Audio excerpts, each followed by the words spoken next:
జూబ్లీహిల్స్ ఉప ఎన్నిక ప్రచారం రోజురోజుకి వేడెక్కుతోంది. నేతలు వినూత్న ప్రచారాలతో ప్రజలను ఆకర్షించే ప్రయత్నం చేస్తున్నారు. గడప గడపకు తిరుగుతూ ఓట్లు అభ్యర్థిస్తున్నారు. గెలిస్తే నియోజకవర్గ అభివృద్ధికి తామేమి చేస్తామో వివరిస్తున్నారు. అండగా నిలిచి ఆదరించాలని కోరుతున్నారు.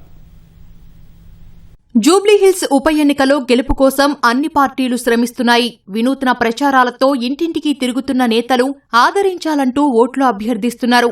అధికార పార్టీ అభ్యర్థిని గెలిపించుకునేందుకు మంత్రులు, నాయకులు కాలనీలను చుట్టేస్తున్నారు. రహమత్ నగర్ డివిజన్లో మంత్రులు కోమటిరెడ్డి వెంకటరెడ్డి, జూపల్లి కృష్ణారావు, ప్రభుత్వ విప్ బీర్ల ఐలయ్య ఇంటింటి ప్రచారాన్ని నిర్వహించారు. యూసఫ్గూడ డివిజన్లోని శ్రీకృష్ణనగర్లో మంత్రి Ponnam Prabhakar door to door ప్రచారం చేశారు. అనంతరం మధురానగర్ లో జరిగిన గౌడ సంఘాల ఆత్మీయ సమ్మేళనంలో సినీ నటుడు సుమన్తో కలిసి పాల్గొన్నారు. నవీన్ను గెలిపించి బలహీన వర్గాల ఐక్యత చూపెట్టాలని గౌడ సామాజిక వర్గానికి పిలుపునిచ్చారు. యూసఫ్గూడ కాంగ్రెస్ పార్టీ కార్యాలయంలో మంత్రులు పొన్నం ప్రభాకర్, ఉత్తమ్ కుమార్ రెడ్డి సమక్షంలో నవీన్ యాదవ్ కు తెలంగాణ కమ్మ సంఘాలు సంపూర్ణ మద్దతు తెలిపాయి. జూబ్లీహిల్స్ గడ్డ మీద బీసీ బిడ్డ నవీన్ యాదవ్ ను గెలిపించాలని మంత్రి కొండా సురేఖ ప్రచారం నిర్వహించారు. నవీన్ గెలుపే లక్ష్యంగా వెంకటగిరిలో ఇంటింటా బొట్టు పేరుతో నిర్వహించిన ప్రచారంలో పార్టీ నాయకులు ఉత్సాహంగా పాల్గొన్నారు. కాంగ్రెస్ అభ్యర్థికి మద్దతిస్తున్నట్లు సిద్దిపేట జిల్లా హుస్నాబాద్ లో సిపిఐ జాతీయ కార్యవర్గ సభ్యుడు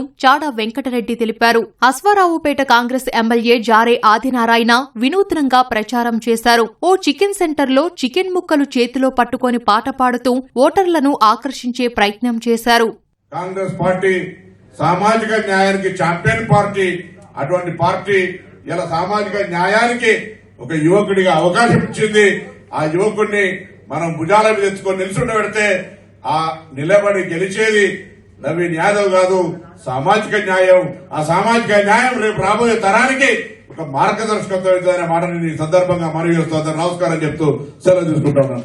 అధికార పార్టీకి ఏమాత్రం తీసిపోకుండా బీఆర్ఎస్ నేతలు సైతం విస్తృత ప్రచారం చేశారు. వెంకట్రావు నగర్ డివిజన్లోని మాజీ మంత్రి ఎర్రబల్లి దయాకర్రావు ప్రచారం నిర్వహించారు. ఇంటింటికి తిరుగుతూ మాగంటి సునీతను గెలిపించాలని ఓట్లు అభ్యర్థించారు. బీఆర్ఎస్ హయాంలో చేసిన అభివృద్ధిని ఓటర్లకు వివరించారు. శ్రీనగర్ కాలనీలోని బీఆర్ఎస్ పార్టీ కార్యాలయంలో మాజీ మంత్రి సబితా ఇంద్రారెడ్డి మహిళలతో మాటా ముచ్చటా కార్యక్రమాన్ని నిర్వహించారు. సిద్దిపేటకు చెందిన బీఆర్ఎస్ కార్యకర్త మనోహర్ జూబ్లీహిల్స్ డివిజన్లో కేసీఆర్ మళ్లీ రావాలి, తెలంగాణ మరింత అభివృద్ధి సాధించాలి అని నినాదాలు చేస్తూ ప్రచారం చేశారు. ఆటో డ్రైవర్లతో కలిసి కేసీఆర్ పాటలకు నృత్యం చేస్తూ సందడి చేశారు.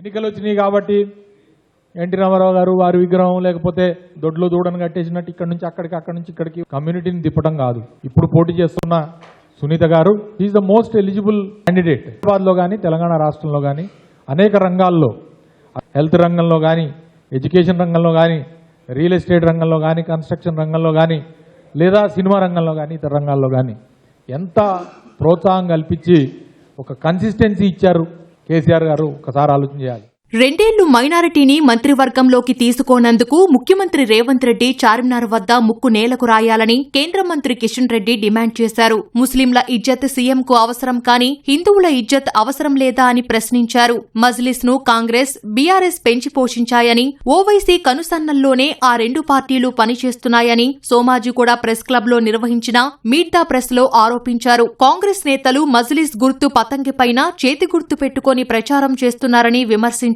ముఖ్యమంత్రి రేవంత్ రెడ్డి దిగజారుడు వ్యాఖ్యలు చేస్తున్నారని, రాష్ట్రాభివృద్ధిని తానెందుకు అడ్డుకుంటానని ఆగ్రహం వ్యక్తం చేశారు. ఇప్పుడు జరుగుతున్నటువంటి ఎన్నికలు ట్రయాంగిల్లో ఉన్నాయి. 2 సంవత్సరాల క్రితం వరకు అధికారం ఉన్నటువంటి బీఆర్ఎస్ పార్టీ ఈ యొక్క జూబ్లీహిల్స్ వెనుకబడినతనానికి, వెనుక వేయబడినతనానికి వాళ్ళు కూడా బాధ్యత వహించాలి. కాంగ్రెస్తో పాటు బీఆర్ఎస్ కూడా బాధ్యత వహించాలి.